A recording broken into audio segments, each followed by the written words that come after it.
नमस्कार दोस्तों, स्वागत है आपका हमारे YouTube चैनल जीके ट्रैकर पे। देखिए फ्रेंड्स, आज की इस वीडियो में हम बात करेंगे जो हमारी एक सीरीज है जीके बुक वाइज, और जिसमें हम सबसे पहले एनसीईआरटी सार संग्रह को कवर कर रहे थे। अभी तक हम पूरे आधुनिक भारत को पढ़ चुके हैं। आज के इस वीडियो में हम आधुनिक भारत का जो मोस्ट इंपॉर्टेंट टॉपिक है और जिसके अंतर्गत आपका पूरा जो मॉडर्न इंडियन हिस्ट्री है वो आपकी रिवाइज हो जाएगी, उस टॉपिक को हम यहाँ पे कवर करेंगे। आज की इस वीडियो में हम बंगाल के जितने भी गवर्नर थे, बंगाल के जितने भी गवर्नर जनरल थे, भारत के गवर्नर जनरल और भारत के वॉइसरॉय, उन सभी को एक सिंगल वीडियो में बिल्कुल टू द पॉइंट हम यहाँ पे इनको कवर करेंगे, जिससे आपका एक ही वीडियो में 1757 से लेकर के 1948 तक जितने भी गवर्नर जनरल, गवर्नर, वॉइसरॉय आए, उनसे जुड़े हुए जितने भी आपके क्वेश्चन बनते हैं सब आपके यहाँ पे कवर हो जाएंगे। तो चलिए फ्रेंड्स, आज के इस वीडियो को शुरू करते हैं। और अगर आपने अभी तक इस सीरीज के प्रीवियस वीडियो को नहीं देखा, आप उन्हें प्लेलिस्ट में जाके देख सकते हैं। तो चलिए शुरू करेंगे।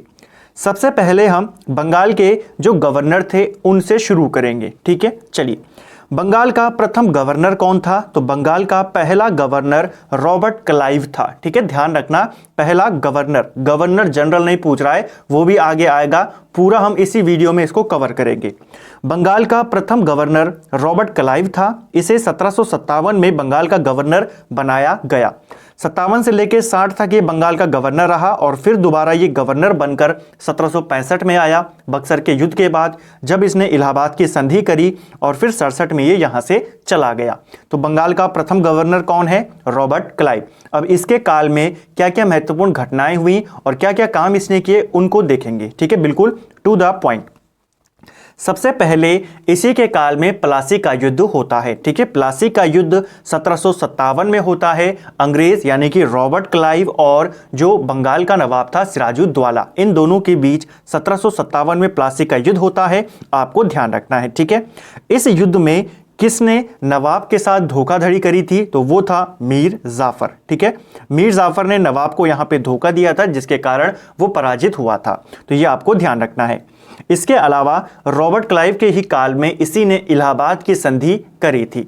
इलाहाबाद की संधि 1765 में हुई, और यह प्रश्न बनता है कब हुई, किसके द्वारा की गई और किसके मध्य में हुई। ठीक है, तो इलाहाबाद की संधि 1765 में हुई। यह संधि रॉबर्ट क्लाइव और जो मुगल सम्राट था शाह आलम द्वितीय, इसके बीच में की गई, जिसके तहत जो मुगल शासक था उसे कंपनी के संरक्षण में लाया गया। तो इलाहाबाद की संधि इंपॉर्टेंट है।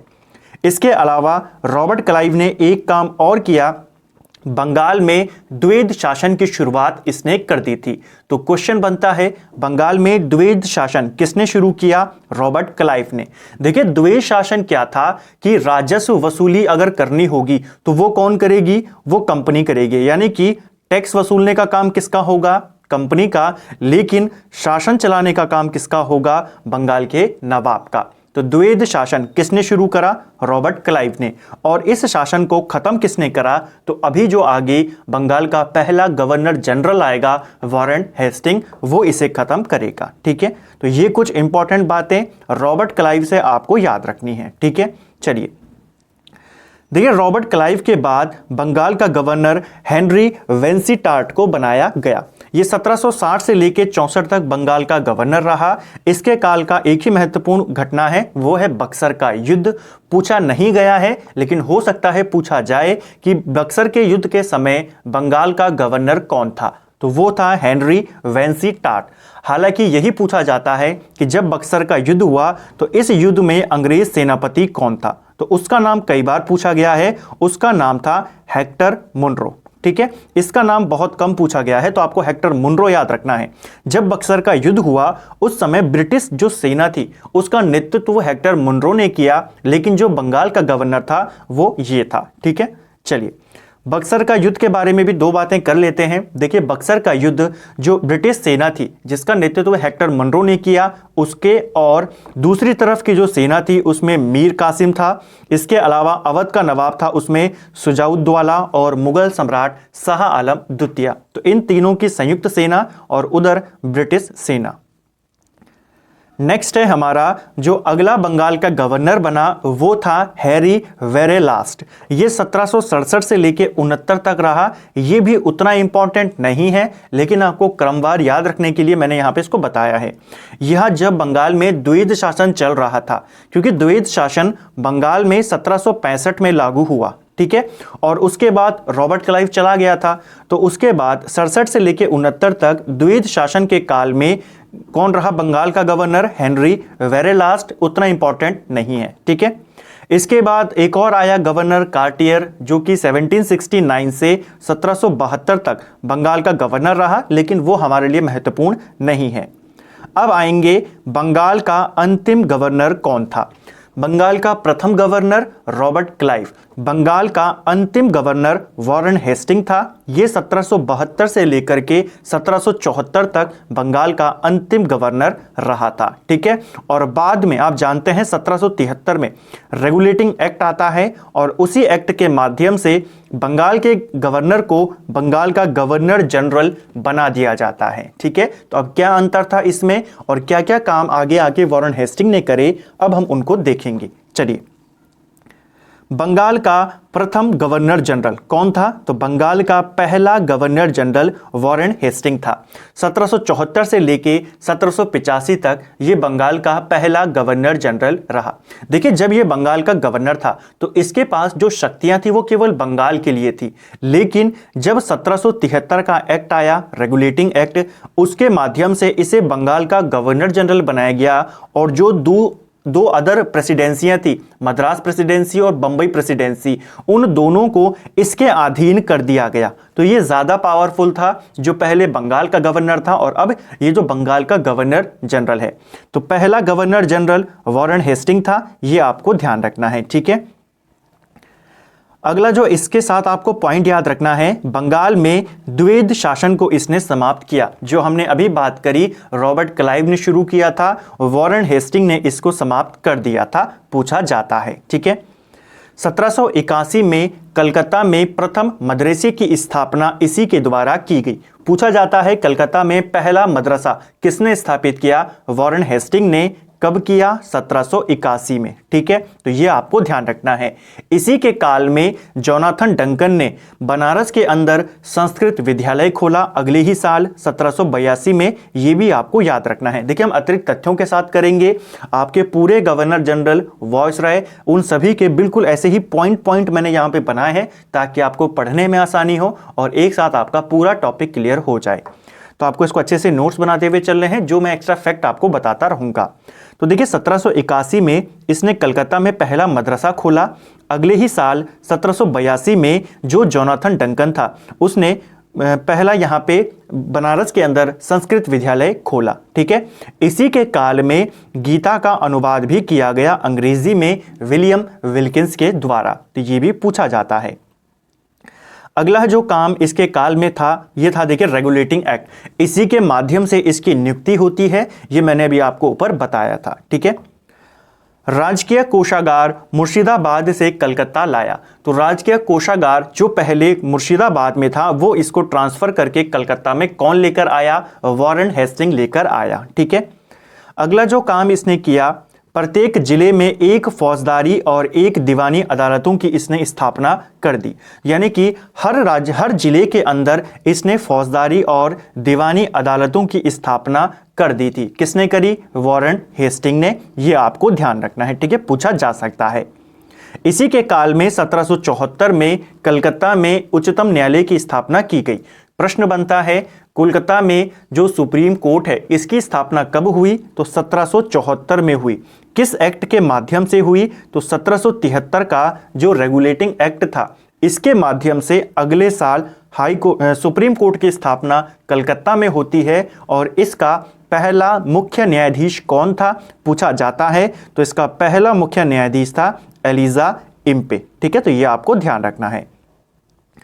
नेक्स्ट है जेम्स हिक्की द्वारा भारत का पहला समाचार पत्र द बंगाल गजेट, इसी के काल में शुरू किया गया।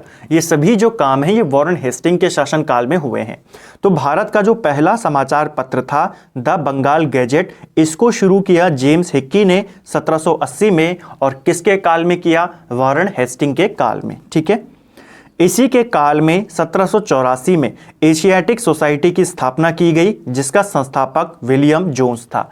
यह भी आपको पूछा जाता है, कई बार ये क्वेश्चन बना है। एशियाटिक सोसाइटी की स्थापना किसने करी है? विलियम जोन्स ने। ठीक है, और कब करी? 1784 में। उस समय बंगाल का गवर्नर जनरल कौन था? तो वॉरेन हेस्टिंग था। ठीक है, अगला जो प्रश्न इससे पूछा जाता है वो है इसकी सुरक्षा प्रकोष्ठ की नीति, यानी कि घेरे की नीति किसने अपनाई थी? तो यह भी वॉरेन हेस्टिंग ने अपनाई थी, पूछा जाता है। प्रथम मराठा युद्ध जो कि 75 से 82 तक लड़ा गया, द्वितीय आंग्ल मैसूर युद्ध जो कि 80 से 84 तक लड़ा गया, ये दोनों युद्ध वॉरेन हेस्टिंग के शासनकाल में हुए थे। ये दोनों आपको याद रखने हैं। अभी हम युद्धों से ज़्यादा बातें नहीं करेंगे, क्योंकि इसके बाद हमारी एक और वीडियो होगा जिसमें हम जो भी प्रमुख युद्ध थे सभी युद्धों को एक सिंगल वीडियो के अंदर कवर करेंगे। तो अभी बस आपको ये याद रखना है कि जो पहला मराठा युद्ध था 75 से लेके 82 तक, जो आपका सालबाई की संधि होती है जिसके लिए, ठीक है, 1782 में, उसके तहत समाप्त हुआ। दूसरा आंग्ल मैसूर युद्ध जिसमें आपकी मंगलौर की संधि होती है, इसमें समाप्त हुआ। तो ये दोनों युद्ध आपको याद रखने हैं किसके काल में हुए? वॉरेन हेस्टिंग के काल में। ठीक है, और इसको लेकर जो अंतिम प्रश्न पूछा जाता है पिट्स इंडिया एक्ट।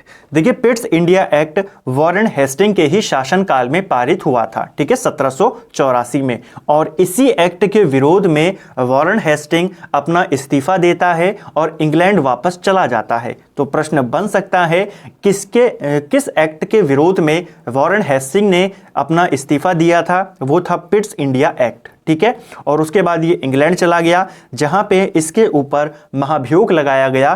किसके द्वारा? वहां का एक व्यक्ति बर्क के द्वारा इस पे महाभियोग लगाया गया था। ये भी पूछा जाता है। ठीक है, चलिए, तो ये वॉरेन हेस्टिंग था। उससे जुड़े हुए जितने इंपॉर्टेंट पॉइंट्स थे हमने उनको यहां पे कवर किया। अब बात करेंगे अगले वाले की। वॉरेन हेस्टिंग के जाने के बाद एक टेम्परेरी गवर्नर जनरल बनाया गया जिसका नाम था मैकफर्सन। ठीक है, तो ये अस्थायी गवर्नर जनरल था बंगाल का, तो उतना इंपॉर्टेंट नहीं है, 1 साल के लिए इसको बनाया गया था। ठीक है, अगला जो महत्वपूर्ण है वो है हमारे लिए लॉर्ड कॉर्नवालिस।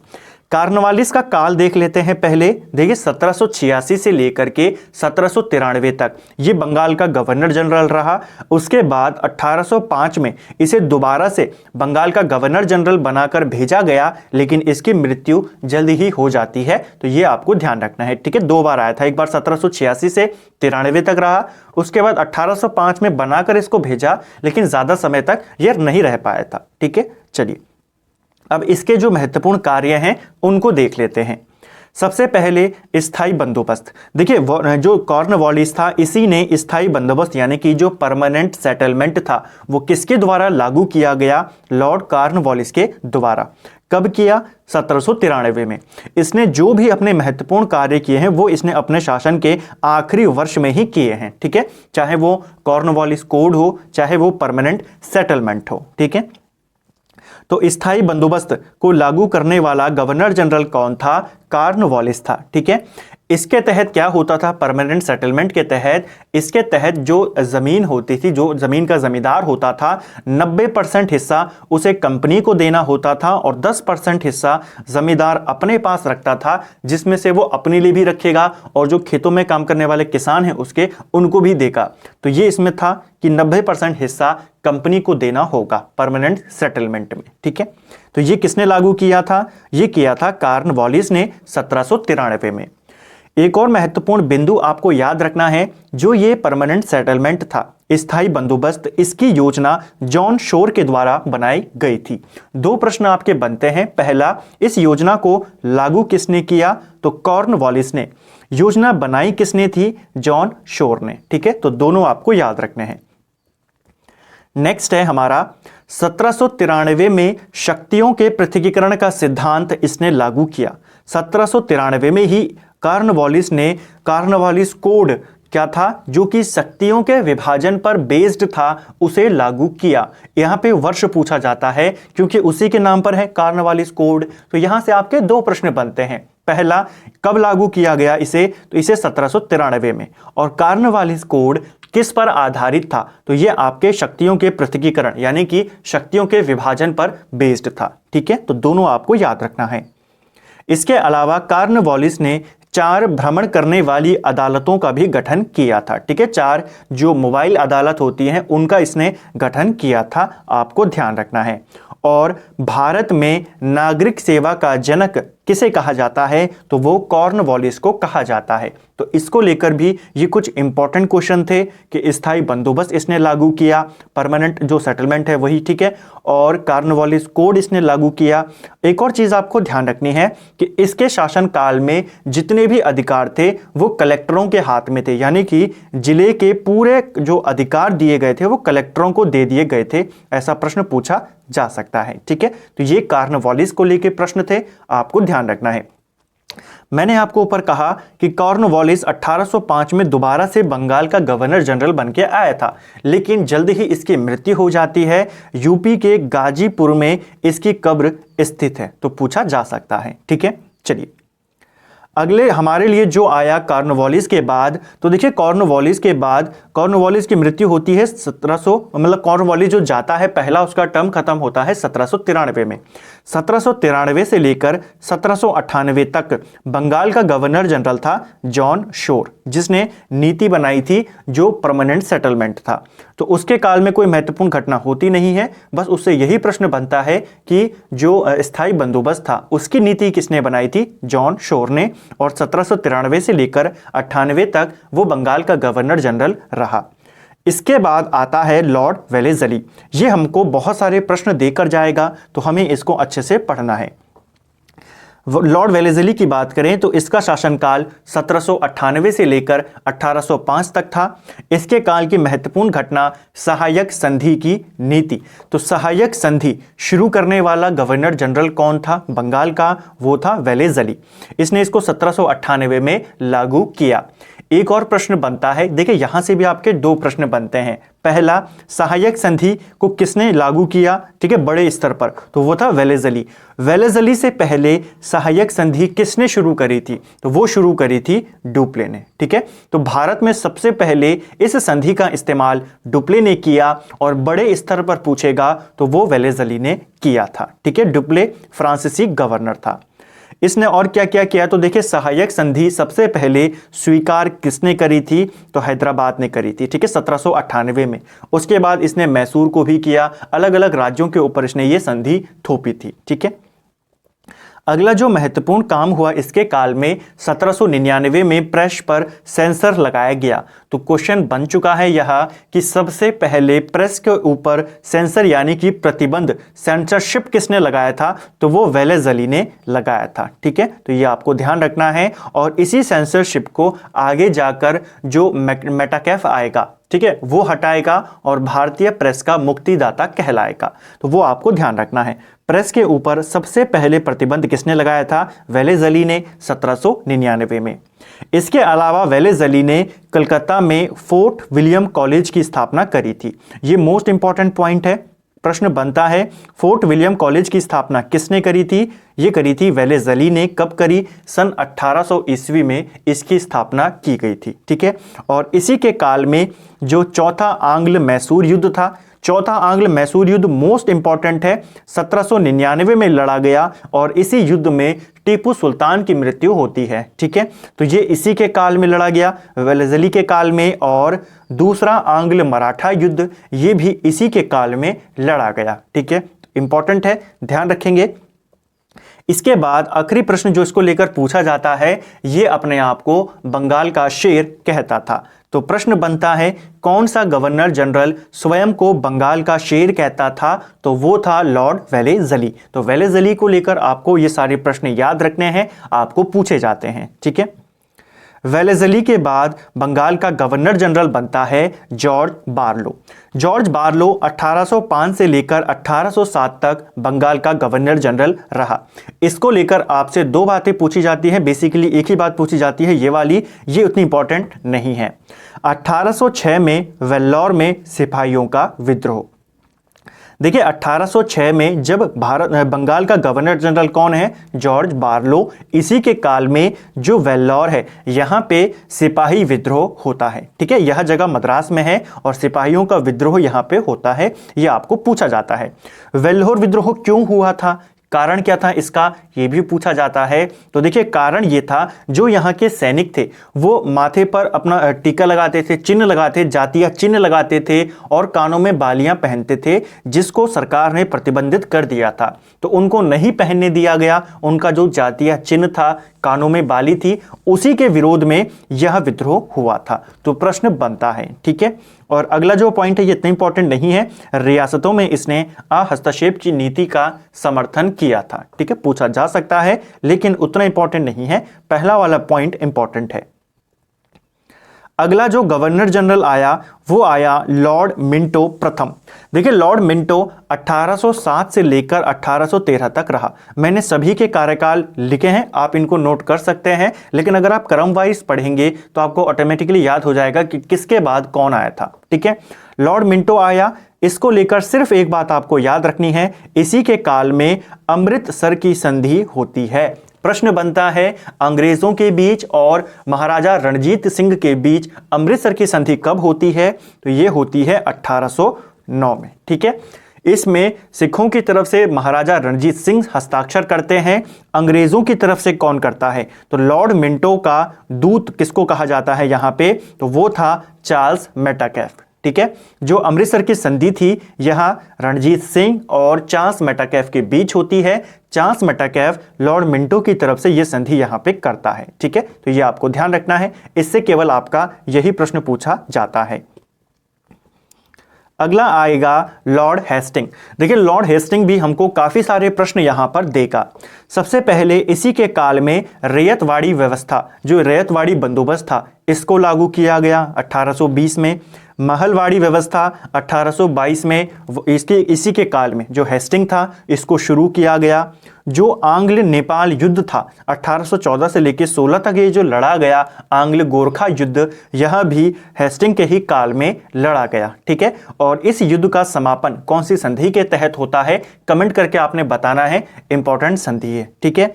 और इसी ने पिंडारियों का दमन भी किया था। तो पिंडारियों का दमन करने वाला गवर्नर जनरल कौन था, तो वो था लॉर्ड हेस्टिंग। इसी ने रैयतवाड़ी बंदोबस्त इसी के काल में शुरू हुआ, महलवाड़ी व्यवस्था, आंग्ल नेपाल युद्ध और पिंडारियों का दमन। तो ये इंपॉर्टेंट बातें जो हेस्टिंग के काल में हुई आपको याद रखनी है, ठीक है। चलिए अगला जो गवर्नर बना बंगाल का वो था एमहर्स्ट। एमहर्स्ट, इसके काल से आपको केवल 2 प्रश्न पूछे जाते हैं और दोनों इंपॉर्टेंट हैं। पहला प्रश्न है बैरकपुर छावनी में विद्रोह। पूछा जाता है बैरकपुर छावनी में किसके काल में विद्रोह हुआ, तो ये हुआ एमहर्स्ट, जो कि 1824 में ये विद्रोह हुआ था, ठीक है। इसके बाद प्रथम आंग्ल बर्मा युद्ध, ये किसके काल में हुआ, तो यह युद्ध भी एमहर्स्ट के काल में हुआ था। इस युद्ध को लेकर के जो इंपॉर्टेंट बात है, देखिए युद्ध की ये नहीं पूछा जाता कि कब से कब तक चला था, आपको पूछा जाएगा उस समय बंगाल का गवर्नर जनरल कौन था और यह युद्ध कौन सी संधि के साथ समाप्त हुआ था। तो मोस्ट इंपॉर्टेंट संधि है जिसे हम कहते हैं याडंबू की संधि, ठीक है। ये पूछा जाता है याडंबू की संधि कब हुई थी, तो ये आपकी 1826 में हुई, बर्मा और ब्रिटिश के बीच में हुई थी, ठीक है। चलिए तो यही 2 प्रश्न आपको याद रखने हैं। अब यहां से आपके आएंगे बंगाल भारत के गवर्नर जनरल। जो अभी तक बंगाल के गवर्नर जनरल थे, अब उसको हटाकर भारत का गवर्नर जनरल कर दिया जाएगा। तो चलिए अब इसको यहां से हम करेंगे, ठीक है। सबसे पहले हम बात करेंगे, देखिए बंगाल का अंतिम गवर्नर जनरल कौन था, विलियम बेंटिक, ठीक है। बंगाल का अंतिम गवर्नर जनरल 28 से लेके 33 तक। भारत का पहला गवर्नर जनरल वो भी विलियम बेंटिक था, 33 से लेके 35 तक। तो दोनों मैंने इसीलिए आपको इस लाइन में लिखा है ताकि आपको कंफ्यूजन ना हो।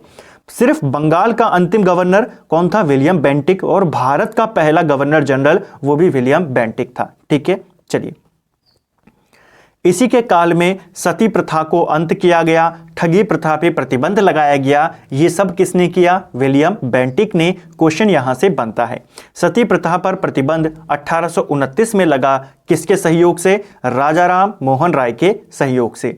ठगी प्रथा पर प्रतिबंध 1830 में लगा और किसके सहयोग से लगा? तो कर्नल स्लीमैन इसके सहयोग से ठगी प्रथा को प्रतिबंधित किया गया। तो दोनों आपको याद रखने हैं। सती प्रथा में सहयोग किसका था? राजा राम मोहन राय का। और ठगी प्रथा में किसका सहयोग था? कर्नल स्लीमैन का। और दोनों के काल में वायसराय यहां पे कौन है? भारत का गवर्नर जनरल कौन है? यहां पे विलियम बेंटिक है। ठीक है। कलकत्ता में मेडिकल कॉलेज की स्थापना भी इसी के द्वारा की गई थी। ठीक है। तो कलकत्ता में एक मेडिकल कॉलेज की स्थापना किसने करी? विलियम बेंटिक ने। मैकाले की अनुशंसा पर अंग्रेजी शिक्षा का माध्यम बनी। देखिए, जो मैकाले की रिपोर्ट आई थी और जिसमें कहा गया कि भारत में अंग्रेजी को शिक्षा का माध्यम बनाना चाहिए, तो वो रिपोर्ट भी इसी के काल में आई थी। ठीक है। तो इसी के काल में जो इंग्लिश थी उसे शिक्षा का माध्यम बनाया गया था। और एक और चीज, क्योंकि इसी के काल में अंग्रेजी जो है शिक्षा का माध्यम बन रही है, इसीलिए विलियम बेंटिक को आधुनिक शिक्षा का जन्मदाता कहा जाता है। तो आपको ध्यान रखना है। ठीक है।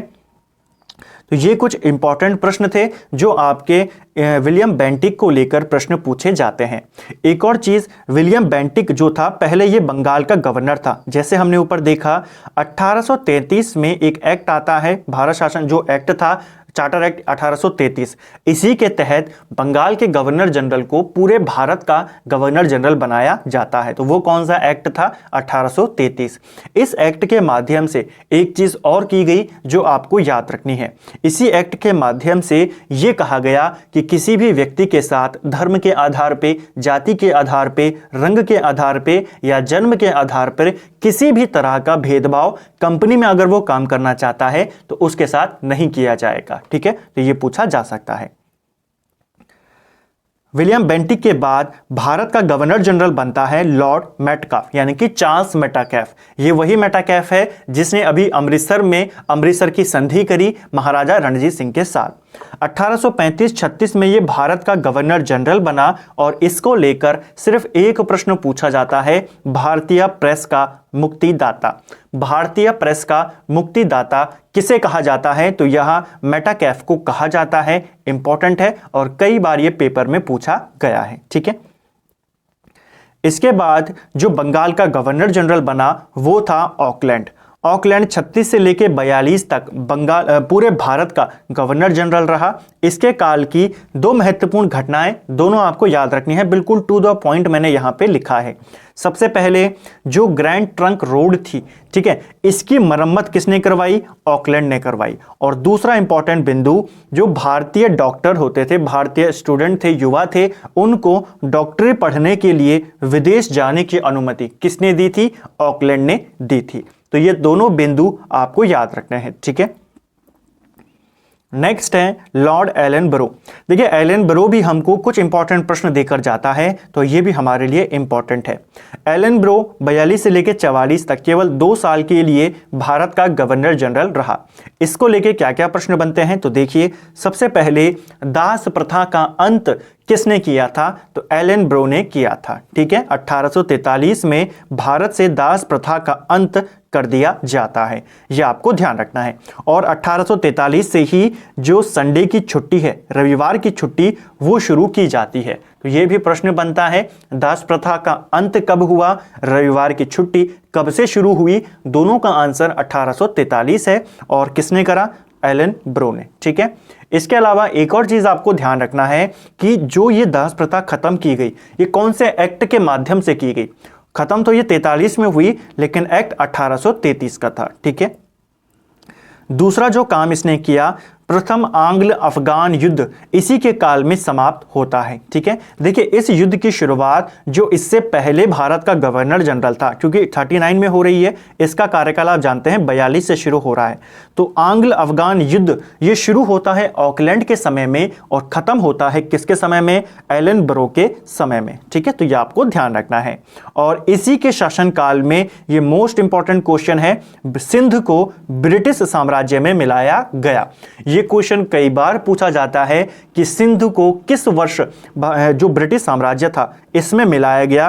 तो जो सिंध प्रांत था इसे 1843 में यहां पे मिलाया गया था। ठीक है। इंपॉर्टेंट है, कई बार पूछा जाता है। ठीक।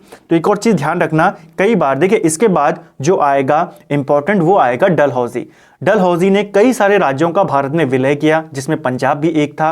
तो वहीं पे आपको सिंध जो है हमेशा डलहौजी के साथ जोड़कर दिया जाता है एग्जाम के अंदर कि इनमें से किसका विलय डलहौजी ने नहीं करवाया था। तो सिंध का विजय एलन ब्रो ने करवाया था 1843 में, डलहौजी ने नहीं। ठीक है, इसके बाद एलन ब्रो के बाद भारत का गवर्नर जनरल बनता है लॉर्ड हार्डिंग। ठीक है, यह हार्डिंग प्रथम है, हार्डिंग द्वितीय बाद में आएगा। दिल्ली दरबार जो लगाएगा 1911 में और जिसके ऊपर बाद में बम भी फेंका जाएगा, ठीक है, वो बाद में आएगा। यह हार्डिंग प्रथम है 44 से लेकर 48 तक, और इसको लेकर आपको ज्यादा प्रश्न नहीं बनते। 2 बिंदु याद रख लेने हैं। पहला आंग्ल सिख युद्ध, ये इसी के काल में लड़ा गया। यह सिख युद्ध 1845 से 46 के बीच लड़ा गया, ठीक है, इसी के काल में। और दूसरा इंपॉर्टेंट बिंदु, इसी ने नरबली पर प्रतिबंध लगाया था। हालांकि पूरी तरह से इसको प्रतिबंधित नहीं कर पाया था, आगे जाके डलहौजी भी प्रयास करेगा इसको प्रतिबंधित करने का। तो पहला प्रयास किसने किया था? हार्डिंग ने ही किया था। ठीक है, तो इससे ज्यादा क्वेश्चन नहीं पड़ते। अब है हमारे लिए सबसे ज्यादा इंपॉर्टेंट लॉर्ड डलहौजी। डलहौजी से काफी सारे प्रश्न बनते हैं, तो सभी प्रश्नों को सीरीज में हम यहाँ पे देखेंगे, बिल्कुल टू द पॉइंट। और अगर आपको वीडियो अच्छा लग रहा हो तो वीडियो को लाइक जरूर करें, अपने दोस्तों के साथ भी शेयर जरूर करें। अब हम बात करेंगे डलहौजी के बारे में। शासनकाल सबसे पहले आपको पता होना चाहिए, जो इंपॉर्टेंट है उनके बारे में। ठीक है, 48 से लेके 56 तक।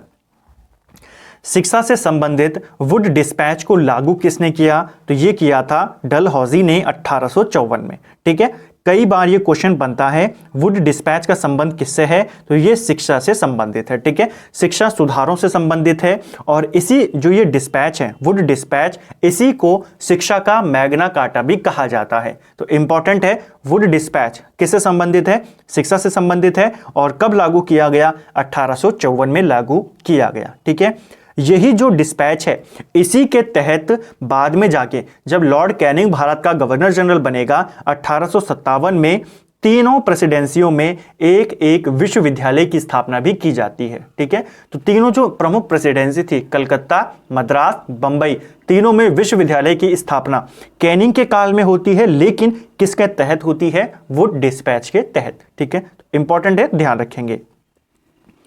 सिक्किम और अवध का ब्रिटिश शासन में विलय। देखिए, जो डलहौजी था इसने सिक्किम का विलय करवाया ब्रिटिश शासन में 1850 में।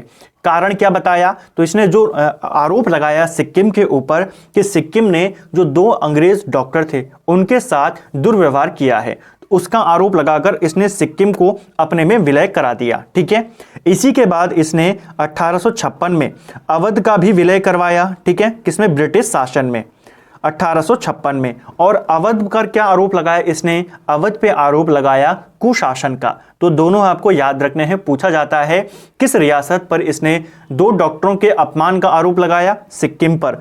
कुशासन का आरोप अवध पर, और दोनों को इसने ब्रिटिश शासन में मिला लिया। जब अवध का विलय किया गया ब्रिटिश शासन में, उस समय अवध का नवाब कौन था? पूछा गया प्रश्न है, वाजिद अली शाह। ठीक है, चलिए। भूमिकर रहित जागीरों का पता लगाने के लिए इनाम कमीशन की स्थापना इसने करी।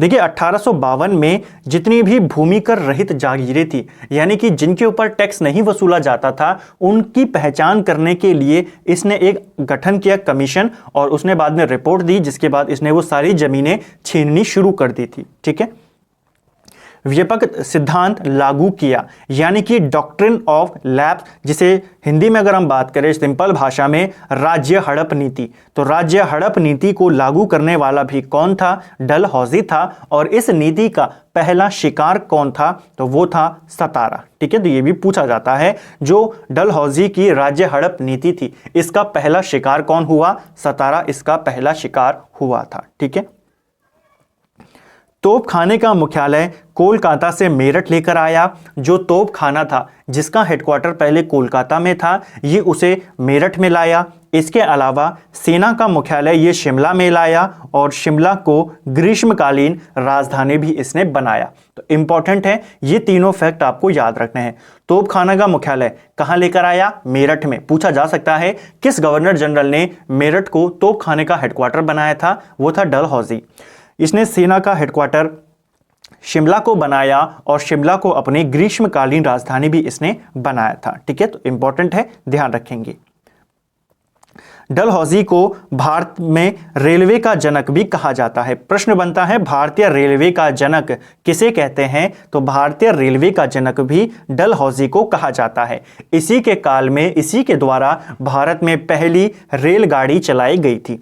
पहली रेलगाड़ी भारत में 16 अप्रैल 1853 को बंबई से थाने के बीच चलाई गई थी। ठीक है, लगभग 34 किलोमीटर की वो ट्रेन यात्रा थी। सबसे पहले भारत में ट्रेन किसने चलवाई थी, डलहौजी के द्वारा चलाई गई, इसीलिए इसे भारतीय रेलवे का जनक कहा जाता है। ठीक है, भारत में पहली बार डाक टिकट का प्रचलन कब शुरू किया गया, तो यह भी डलहौजी के ही शासनकाल में शुरू किया गया। तो पूछा जाता है डाक टिकट पहली बार कब शुरू की गई भारत में, डलहौजी के शासनकाल में 1854 में। ठीक है, इसी ने सार्वजनिक निर्माण विभाग यानी कि जो PWD है उसकी स्थापना भी सबसे पहले किसने करी, तो डलहौजी के द्वारा की गई। ठीक है, पहली बार बिजली से संचालित तार सेवा कलकत्ता से आगरा के बीच किसने शुरू करी, यह भी डलहौजी ने शुरू करी। तो आपको प्रश्न बनेगा भारत में पहली बार बिजली से संचालित तार सेवा किसके द्वारा शुरू की गई, डलहौजी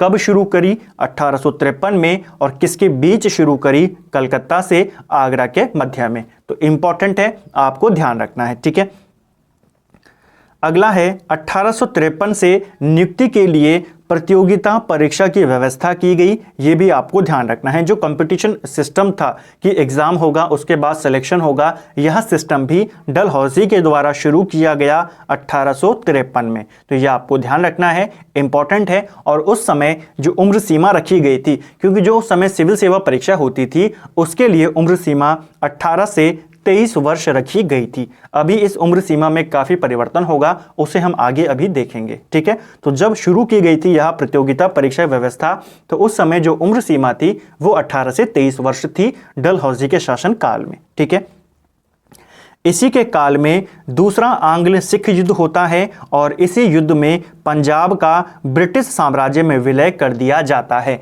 ये मोस्ट इंपॉर्टेंट क्वेश्चन है, पूछा जाता है पंजाब का विलय ब्रिटिश शासन में कब हुआ, तो 1849 में हुआ। किसके काल में हुआ, तो डलहौजी के काल में हुआ था। ठीक है, तो ये आपको ध्यान में रखना है।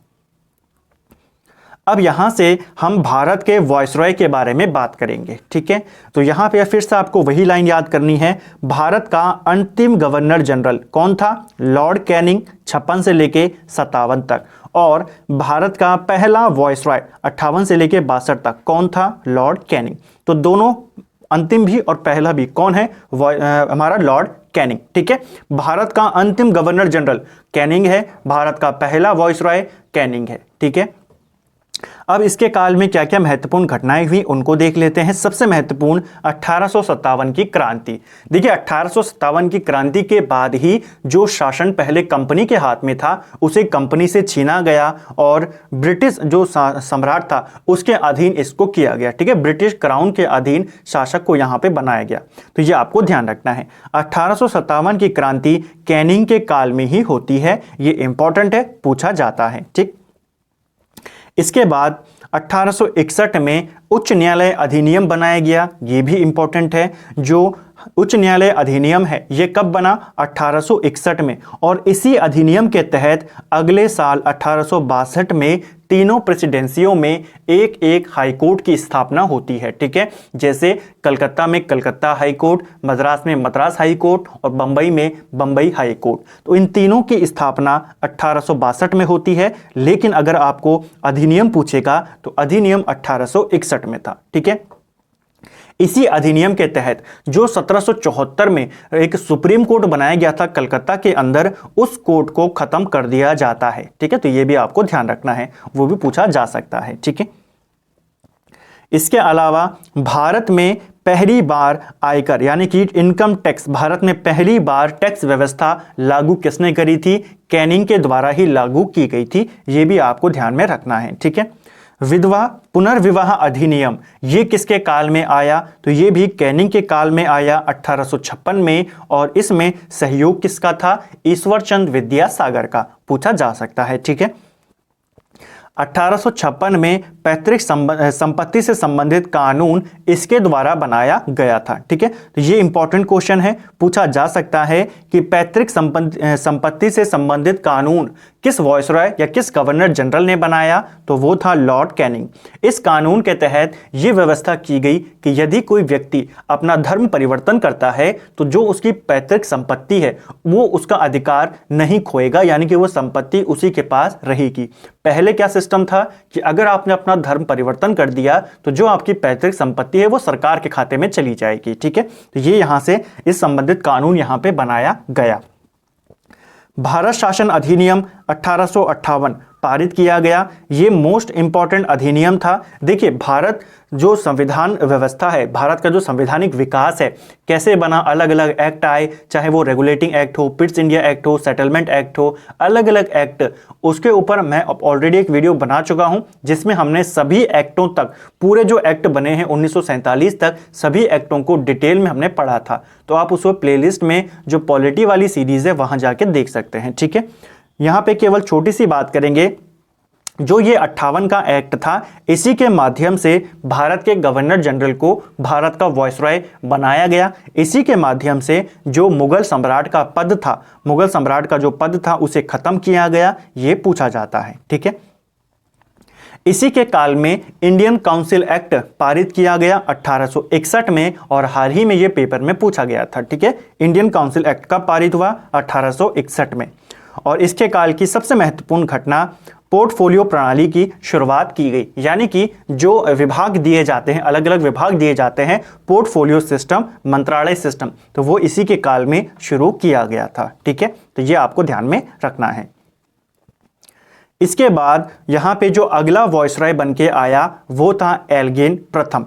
अब एल्गिन प्रथम को लेकर दो इंपॉर्टेंट प्रश्न हैं। पहला प्रश्न है वहाबी आंदोलन का दमन।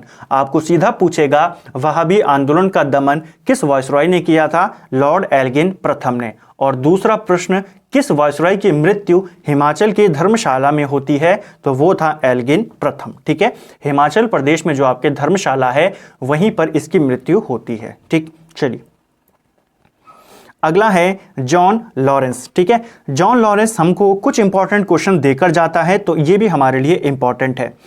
2 से 3 महत्वपूर्ण प्रश्न। पहला, भूटान का ब्रिटिश साम्राज्य में विलय। आपको प्रश्न बनेगा भूटान का विलय ब्रिटिश शासन में कब किया गया? 1865 में। कौन था वॉइसरॉय? John Lawrence. ठीक है, इसी के काल में प्रथम अकाल आयोग का गठन किया गया था। ठीक है, इस वाले पॉइंट के साथ आपको लिंक करके याद करना है। देखिए हुआ क्या, जब इसका शासनकाल चल रहा था तो 1866 में उड़ीसा में एक भीषण अकाल पड़ा, और हमने प्रीवियस वीडियो में देखा था कि इस अकाल को प्रकोप का समुद्र कहा गया था। ठीक है, उड़ीसा का भीषण अकाल, और पूछा गया था किस अकाल को प्रकोप का समुद्र कहते हैं? तो वो था उड़ीसा का अकाल। बाद में यहां पे एक अकाल आयोग का गठन होता है जो कि भारत में गठित पहला अकाल आयोग था। तो पूछा जा सकता है, आपको ध्यान रखना है, इस आयोग का नेतृत्व किसने किया? तो हेनरी कैंपबेल के द्वारा किया गया। ठीक है, तो पूछा जाएगा प्रथम अकाल आयोग का गठन किसने किया, किसके नेतृत्व में किया था, पूछा जा सकता है। ठीक है, अफगानिस्तान के संदर्भ में इसने हस्तक्षेप की नीति को अपनाया, जिस नीति को शानदार निष्क्रियता कहा गया। तो पूछा जा सकता है शानदार निष्क्रियता नीति किसने अपनाई? यहाँ पे जॉन लॉरेंस ने अपनाई थी। ठीक है, और इसको लेके जो सबसे महत्वपूर्ण प्रश्न पूछा जाता है वो है ये वाला, भारत और यूरोप के बीच पहली समुद्री टेलीग्राफ सेवा ये किसने शुरू करवाई? तो ये किसके काल में शुरू हुई? जॉन लॉरेंस 1865 में। ठीक है, पूछा जाता है भारत और यूरोप के बीच पहली समुद्री टेलीग्राफ सेवा कब शुरू हुई? 1865 में। किसके काल में हुई? जॉन लॉरेंस के काल में। ठीक है, तो इंपॉर्टेंट है, ध्यान रखेंगे। इसके बाद अगला जो वॉइसरॉय बनेगा भारत का वो आया लॉर्ड मेयो। ठीक है, मेयो को लेकर भी हमको काफी सारे प्रश्न पेपर में देखने को मिलते हैं। मेयो की बात करें तो भारत में प्रथम जनगणना किसने करवाई थी? लॉर्ड मेयो ने करवाई थी 1872 में। ठीक है, प्रथम बार भारत में जनगणना किसने करवाई? लॉर्ड मेयो ने।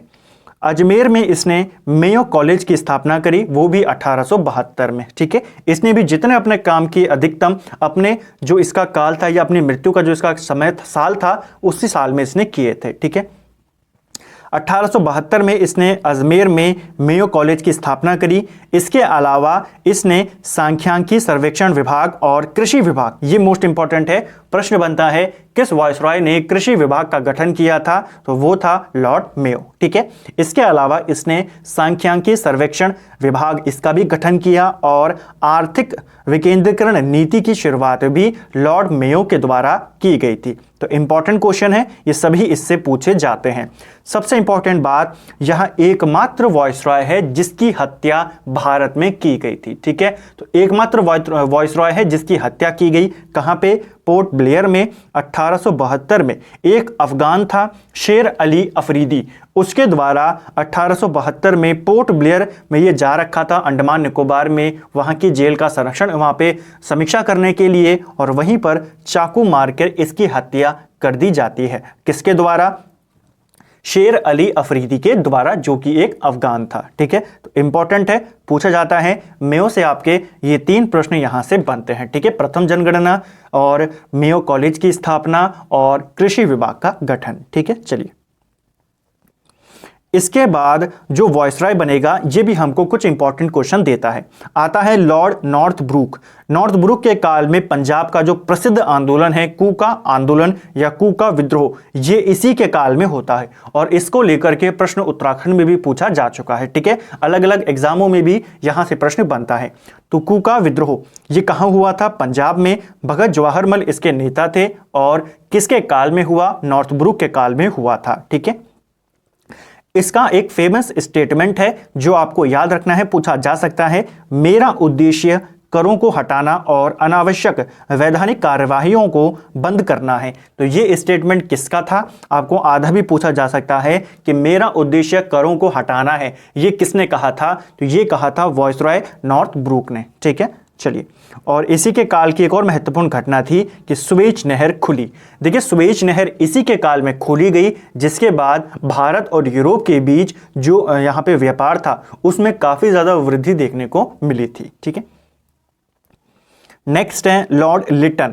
अब देखिए यहां से जितने भी वायसरॉय आएंगे वो सभी हमें इंपॉर्टेंट प्रश्न देंगे, चाहे वो लिटन हो, इसके बाद चाहे वो रिपन हो, और उसके बाद चाहे डफरिन हो, लैंसडाउन हो, अलग अलग हमको अब काफी सारे प्रश्न देखने को मिलेंगे। ठीक है, लॉर्ड लिटन की अगर हम बात करते हैं तो ये 76 से लेकर 80 तक भारत का वायसरॉय रहा। इसको लेकर भी आपके काफी सारे प्रश्न बनते हैं।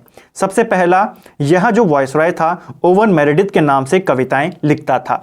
प्रश्न बन चुका है पेपर में, कौन सा वायसरॉय है जो ओवन मेरेडिथ के नाम से कविताएं लिखता था, या फिर किस वायसरॉय को ओवन मेरेडिथ के नाम से भी जाना जाता है? तो वो कौन है? लॉर्ड लिटन। ठीक है, इसी के काल में प्रथम दिल्ली दरबार का आयोजन किया गया 1877 में, जिसमें विक्टोरिया जो इंग्लैंड की महारानी थी उसे केसर हिंद की उपाधि दी गई। ठीक है, तो ये आपको ध्यान रखना है। प्रथम दिल्ली दरबार 1870 में विक्टोरिया को केसर हिंद की उपाधि इसके द्वारा दी गई थी, ये आपको ध्यान रखना है। दिल्ली दरबारों की बात करें तो 3 दिल्ली दरबार आयोजित किए जाते हैं। पहला 77 में, दूसरा 1903 में कर्जन के टाइम पे, और तीसरा 1911 में हार्डिंग द्वितीय के काल में। ठीक है, तो उतना इंपॉर्टेंट नहीं है, हमारे लिए इंपॉर्टेंट है पहला वाला और तीसरा वाला। ठीक है, चलिए नेक्स्ट है वर्नाकुलर प्रेस एक्ट। इसी के काल में वर्नाकुलर प्रेस एक्ट, जिसके तहत जो समाचार पत्र थे उनके ऊपर प्रतिबंध लगाया गया था जो भी सरकार के खिलाफ लिखते थे। ठीक है, तो वर्नाकुलर प्रेस एक्ट कब पारित हुआ? 1878 में। ठीक है, और जब हमने एनसीईआरटी सीरीज शुरू करी थी, जब हमने उसमें पत्रकारिता वाला सेक्शन पढ़ा था, तो वहां पे हमने बात करी थी कि ये जो वर्नाकुलर प्रेस एक्ट था ये मुख्यतः किस समाचार पत्र के लिए लाया गया था? तो उस समय का एक राष्ट्रवादी समाचार पत्र था सोम प्रकाश, तो इसको बंद करने के लिए ही यह एक्ट बनाया गया था। ठीक है, मुख्यतः इसी को बंद करने के लिए। एक अंग्रेजी समाचार पत्र था जिसने इस एक्ट का समर्थन किया, उसका नाम था पायनियर, तो ये भी पूछा जाता है। ठीक है, तो वर्नाकुलर प्रेस एक्ट इसी ने पारित किया। भारतीय शस्त्र अधिनियम इसी ने पारित किया 78 में। इसके तहत यह किया गया कि यदि कोई व्यक्ति शस्त्र रखता है या बेचता है तो उसके लिए लाइसेंस अनिवार्य होगा। तो यह जो था शस्त्र अधिनियम लिटन के द्वारा ही पारित किया गया। रिचर्ड स्ट्रेची की अध्यक्षता में द्वितीय अकाल आयोग का गठन। पहला आयोग कौन था? अकाल आयोग कैंपबेल की अध्यक्षता में बनाया गया था ना, लॉरेंस के द्वारा। दूसरा आयोग अकाल आयोग रिचर्ड स्ट्रेची की अध्यक्षता में 78 में बनाया। किसने बनाया? लिटन ने बनाया था। ठीक है। सिविल सेवा परीक्षा की अधिकतम आयु सीमा 19 वर्ष कर दी थी। किसने? लिटन ने। अब देखिए यहां पे अब इसकी हिस्ट्री को समझते हुए चले। सबसे पहले जब डलहौजी ने ये लेकर आया तो उम्र सीमा कितनी थी? 18 से 23 वर्ष। ठीक है। उसके बाद 1859 में यह जो अधिकतम सीमा थी इसे 22 वर्ष कर दिया गया। ठीक है। कब? 1859 में। यहां पे मैं लिखता हुआ चलता हूं। 1859 में जो अधिकतम आयु सीमा थी उसे 22 वर्ष कर दिया गया। उसके बाद 1866 में दोबारा इसको कम करके 21 वर्ष कर दिया गया। ठीक है। और फिर जब लिटन आया तो लिटन ने इसको 21 वर्ष से घटाकर 19 वर्ष कर दिया। ठीक है। बाद में फिर रिपन आएगा, रिपन इसे 19 से बढ़ाकर वापस 21 कर देगा। तो ये उम्र का यहां पे पूरा क्रम था जो आपको ध्यान रखना है। ठीक है। इसी के काल में द्वितीय आंग्ल अफगान युद्ध भी होता है, यह भी पूछा जा सकता है। ठीक। नेक्स्ट है हमारा लॉर्ड रिपन। रिपन से भी काफी सारे प्रश्न पूछे जाते हैं, तो चलिए अब इनको हम देखेंगे। इसका काल 80 से 84 तक था। महत्वपूर्ण कार्य, सबसे पहले वर्नाकुलर प्रेस एक्ट को रद्द किया। जो एक्ट लिटन ने बनाया था 78 में, उसको समाप्त किसने किया? लॉर्ड रिपन ने। तो दोनों प्रश्न बनते हैं, बनाया किसने और खत्म किसने किया। ठीक है। स्थानीय स्वशासन की शुरुआत किसने करी? रिपन के द्वारा स्थानीय स्वशासन की शुरुआत की गई। ठीक है। शिक्षा के लिए इसने हंटर आयोग का गठन भी किया था। तो क्वेश्चन बनता है रिपन द्वारा गठित हंटर आयोग किससे संबंधित था? तो ये शिक्षा से संबंधित था। ठीक है। भारत में नियमित जनगणना किसके द्वारा शुरू की गई? तो यह भी रिपन के द्वारा 1881 में शुरू की गई थी। ठीक है। पहली जनगणना 72 में लॉर्ड मेयो ने करवाई थी, लेकिन अगर बात करें नियमित जनगणना की तो इसकी शुरुआत जो थी रिपन के द्वारा की गई 1881 से। ठीक है। सबसे महत्वपूर्ण कार्य जो इसके काल में हुआ, प्रथम कारखाना अधिनियम। ठीक है। जो पहला फैक्ट्री अधिनियम था, प्रथम कारखाना अधिनियम, ये रिपन के काल में ही आया 1881 में, और इसके तहत कुछ प्रावधान किए गए थे। पहला प्रावधान कि 7 वर्ष से कम के जितने भी बच्चे होंगे उनके काम करने पर प्रतिबंध लगा दिया। यानी कि आप 7 वर्ष से कम के बच्चों से काम नहीं करा सकते। दूसरा जो इसने इसके अंदर किया, ये किया कि 7 वर्ष से जो 12 वर्ष के बच्चे होंगे इनसे आप केवल 9 घंटे काम करवा सकते हैं, 9 घंटे से ज़्यादा आप काम नहीं करवा सकते। यह भी इसी अधिनियम के तहत कहा गया।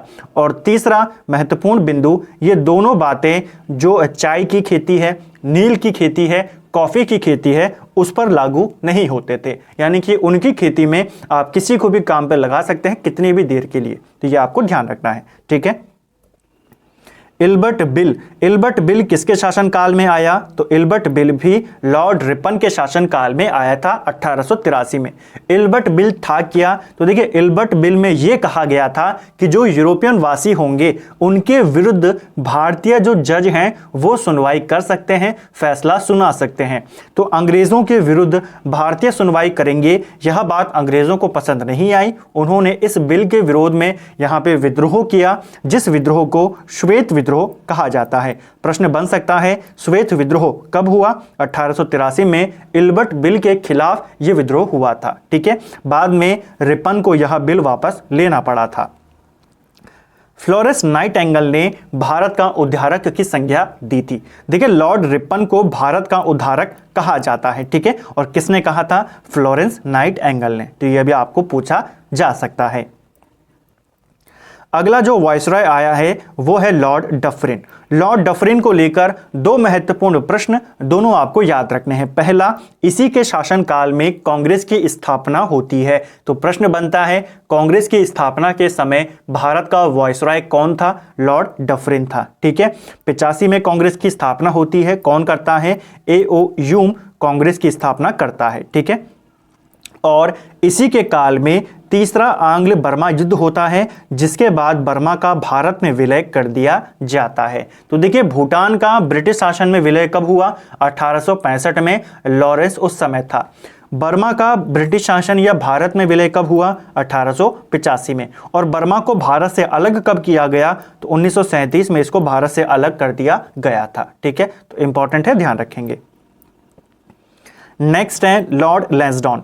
लैंसडाउन से भी हमारे एक दो प्रश्न बनते हैं। सबसे पहला, डूरंड आयोग। देखिए, डूरंड रेखा जो है इसका गठन किसके द्वारा किया गया था? डूरंड आयोग का गठन ये किया था लैंसडाउन ने। बाद में इसी डूरंड आयोग ने डूरंड रेखा जो उस समय भारत और अफगानिस्तान के बीच थी और आज पाकिस्तान और अफगानिस्तान के बीच में है, तो डूरंड रेखा के लिए जो डूरंड आयोग बना था वो किसने बनाया था? लैंसडाउन ने बनाया था। और दूसरा इंपॉर्टेंट काम जो इसके द्वारा किया गया, दूसरा कारखाना अधिनियम। तो शुरुआत के दो अधिनियम पेपर में पूछे गए हैं। प्रथम रिपन लाया, दूसरा लॉर्ड लैंसडाउन लेकर आया था। ठीक है, इस अधिनियम के तहत केवल एक बात कही गई कि महिलाओं से आप 11 घंटे से ज्यादा काम नहीं करवा सकते, ये दूसरे अधिनियम में कहा गया। इसके बाद आया लॉर्ड एल्गिन द्वितीय। देखिए, अब ये एल्गिन द्वितीय है, एल्गिन प्रथम दूसरा था, अब है हमारा एल्गिन द्वितीय। ये 94 से लेकर 99 तक भारत का वायसराय रहा और इसको लेकर सिर्फ एक प्रश्न बनेगा आपको कि यह स्टेटमेंट कि भारत को तलवार के बल पर विजित किया गया है और तलवार के बल पर ही इसकी रक्षा की जाएगी, यह कथन किसका था? एल्गिन द्वितीय का था। तो आपको ध्यान रखना है, पूछा जा सकता है। ठीक है, नेक्स्ट है हमारा लॉर्ड कर्जन। अब यहां से हमारे लिए और ज्यादा इंपॉर्टेंट वायसराय हमारे शुरू हो जाएंगे। 19वीं सदी यहां पे हमारी शुरू हो चुकी है। ठीक है, 20वीं सदी। सबसे पहले कर्जन की बात करें तो भारतीय टंकण और पत्र मुद्रा अधिनियम किसके द्वारा पारित किया गया? तो ये कर्जन के द्वारा पारित किया गया था। ठीक है, 1899 में आपको पूछा जा सकता है। इसी अधिनियम के तहत कर्जन ने जो अंग्रेजी मुद्रा थी उसको भारत की कानूनी मुद्रा घोषित कर दिया था। तो पूछा जा सकता है अंग्रेजी मुद्रा भारत की कानूनी मुद्रा कब बनी? कर्जन के काल में, 1899 में।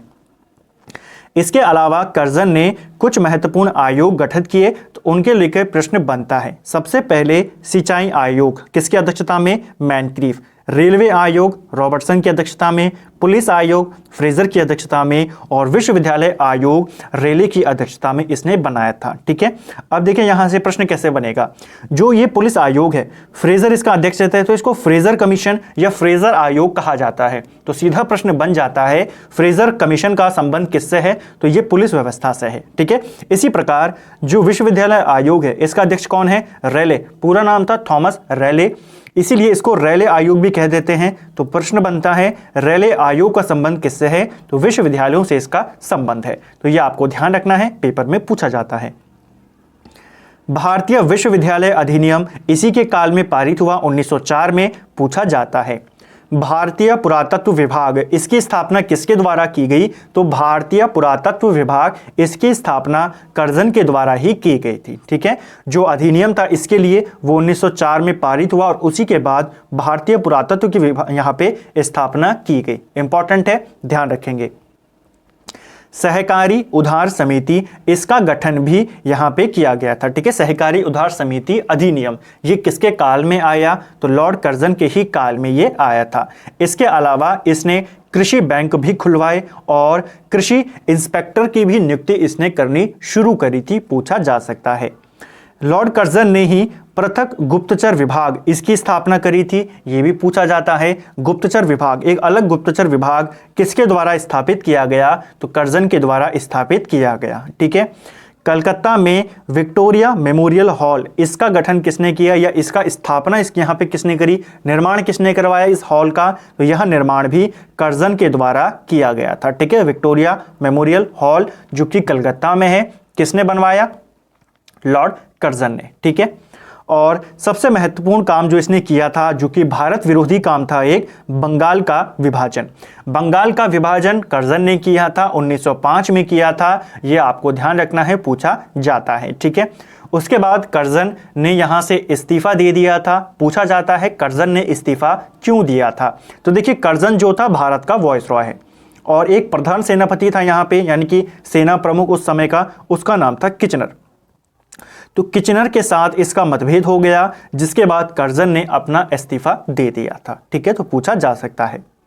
अगला जो वॉइसरॉय आया है वो है लॉर्ड मिंटो द्वितीय।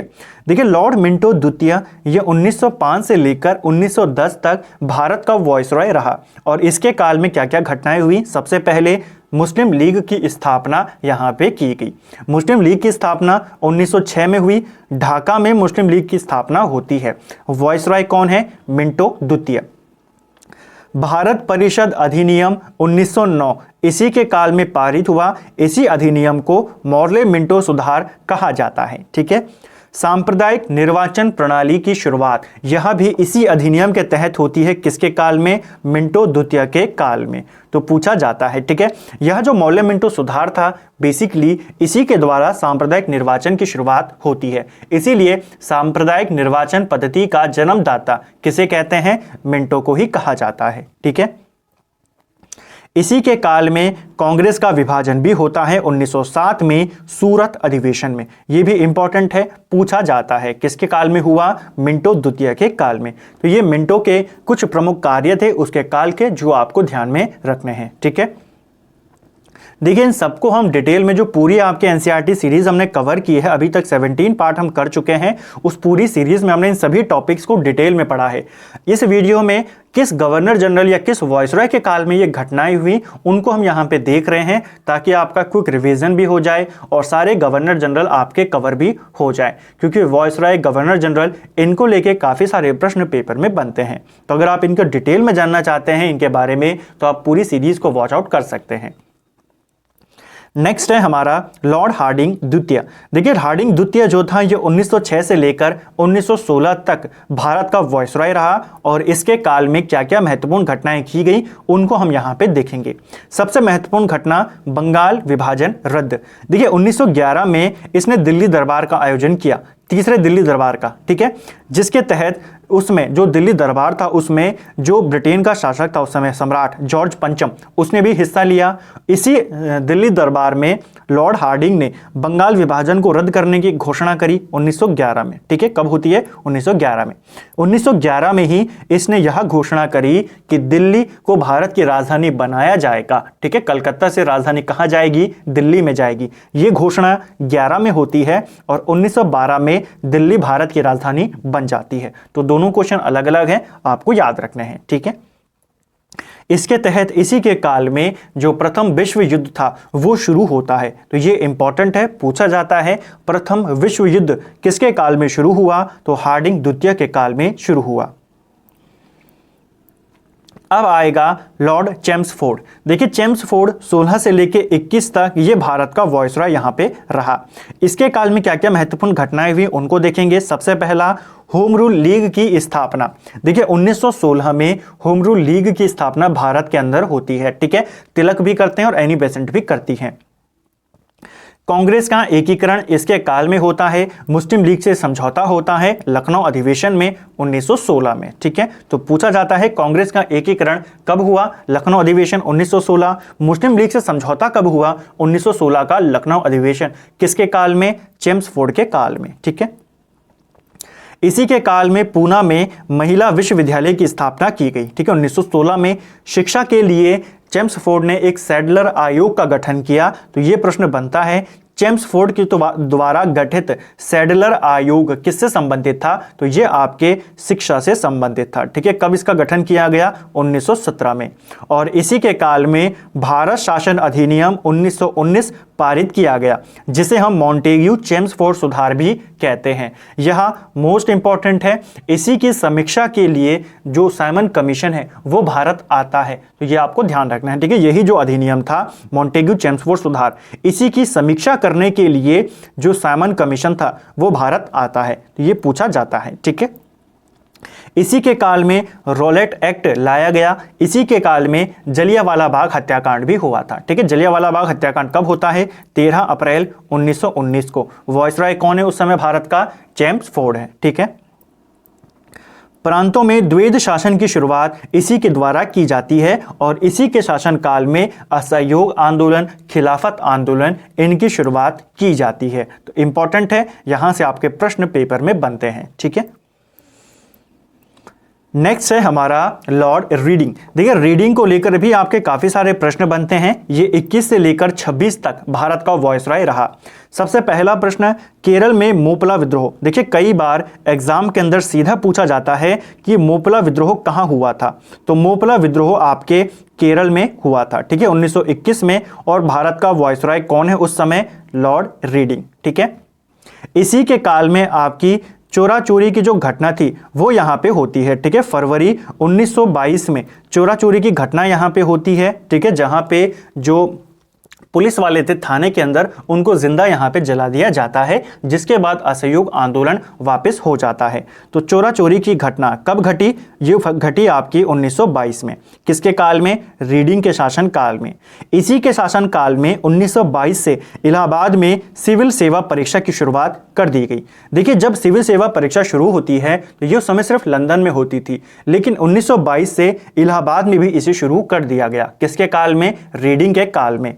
स्वराज पार्टी की स्थापना होती है इसी के काल में 1923 में इलाहाबाद में। कौन करते हैं? चित्तरंजन दास और मोतीलाल नेहरू। तो स्वराज पार्टी की स्थापना भी इसी के काल में होती है।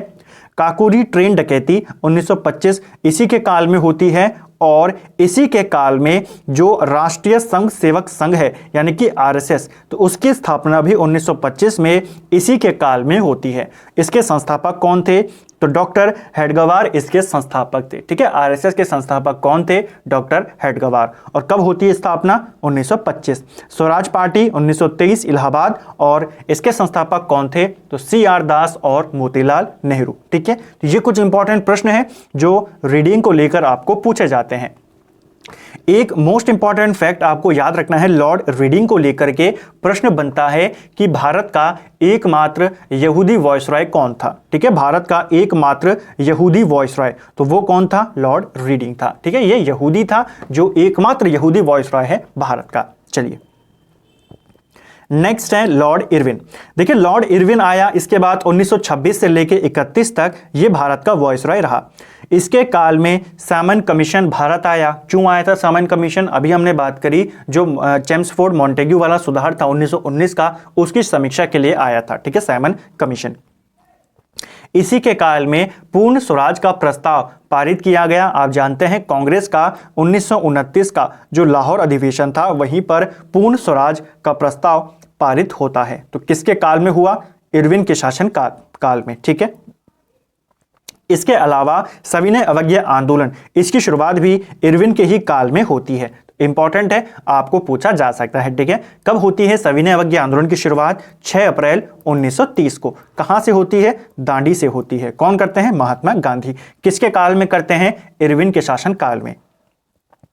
इसी के काल में गांधी इरविन समझौता होता है। पूछा जाता है गांधी इरविन समझौता कब हुआ? तो ये आपके 5 मार्च 1931 को हुआ। कुछ बुक्स में 4 मार्च भी दिया गया है, लेकिन मैक्सिमम 5 मार्च ही आपको देखने को मिलेगा। ठीक है, तो 5 मार्च को ही आपको पहले रेफरेंस देना है। अगर ये ऑप्शन में ना हो तो आपको 4 मार्च देखना है, लेकिन पहले 5 मार्च ही आपको याद रखना है। तो गांधी इरविन समझौता 5 मार्च 1931 को होता है। और इसी के काल में जो पहला गोलमेज सम्मेलन था उसका आयोजन किया जाता है। कब? 1930 में। तो पहला गोलमेज सम्मेलन इरविन के काल में हुआ और जो बाकी के 2 गोलमेज सम्मेलन थे वो वेलिंगटन के काल में होते हैं। ठीक है, अब जो अगला वॉइसरॉय है भारत का वो है लॉर्ड वेलिंगटन। वेलिंगटन को लेकर क्या क्या प्रश्न बनते हैं? तो देखिए, जो वेलिंगटन था इसने 1915 में जो कांग्रेस का बंबई अधिवेशन हुआ उसमें इसने भाग लिया था। तो प्रश्न बनता है जो भारत का वॉइसरॉय बना आगे जाकर वेलिंगटन, इसने कांग्रेस के किस अधिवेशन में हिस्सा लिया था? तो बंबई अधिवेशन में। ठीक है, उसके अध्यक्ष कौन थे? तो सत्येंद्र प्रसन्न सिन्हा उस अधिवेशन के अध्यक्ष थे। ठीक है, पूछा जा सकता है। इसी के काल में जो दूसरा और तीसरा गोलमेज सम्मेलन था, दूसरा गोलमेज सम्मेलन 31 में होता है, तीसरा 32 में होता है, तो ये दोनों सम्मेलन जो वेलिंगटन था इसके काल में होते हैं। देखिए थोड़ा सा कंफ्यूजिंग क्वेश्चन बना सकता है आयोग, आपको पूछेगा पहले गोलमेज सम्मेलन के समय भारत का वायसराय कौन था, तो वो था इरविन, और दूसरे और तीसरे में वायसराय कौन है, वेलिंगटन, तो बदल जाता है। ठीक है, इसी के काल में सांप्रदायिक पंचायत की घोषणा की जाती है 1932 में। किसके द्वारा की जाती है यह घोषणा, तो आप जानते हैं ब्रिटेन के प्रधानमंत्री रैमजे मैकडॉनल्ड सांप्रदायिक पंचायत की घोषणा 1932 में कर देता है। और इसी के बाद 1932 में ही पूना समझौता होता है, यह भी आपको याद रखना है। पूना समझौता गांधी और अंबेडकर के बीच में होता है। ठीक है, तो यह पूछा जाता है। भारत शासन अधिनियम 1935 ये इसी के काल में पारित हुआ था। अब देखिए 3 बातें आपको याद रखनी है।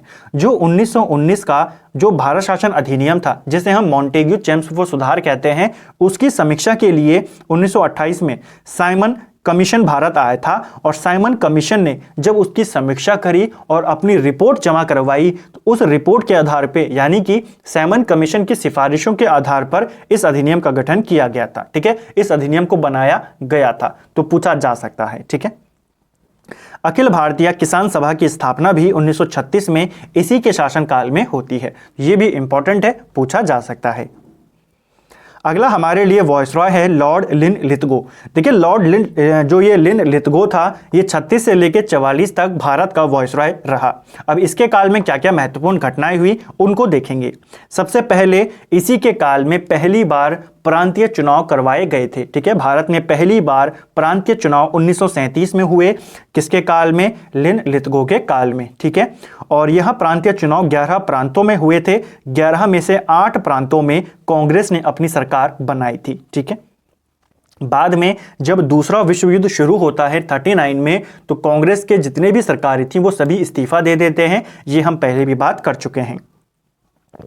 नेक्स्ट है सुभाष चंद्र बोस की फॉरवर्ड ब्लॉक पार्टी। देखिए 1939 में जब सुभाष चंद्र बोस कांग्रेस के अध्यक्ष पद से इस्तीफा देते हैं, उसके बाद ये एक नई पार्टी का गठन करते हैं, फॉरवर्ड ब्लॉक। कब करते हैं, 1939 में।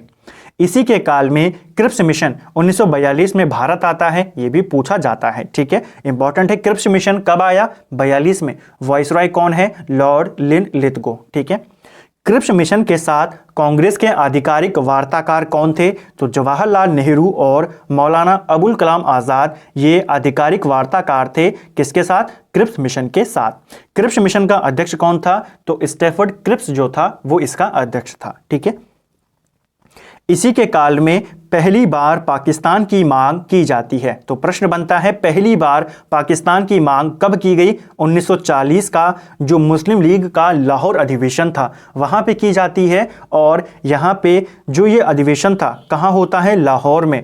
इसमें पाकिस्तान की मांग सर्वप्रथम की जाती है।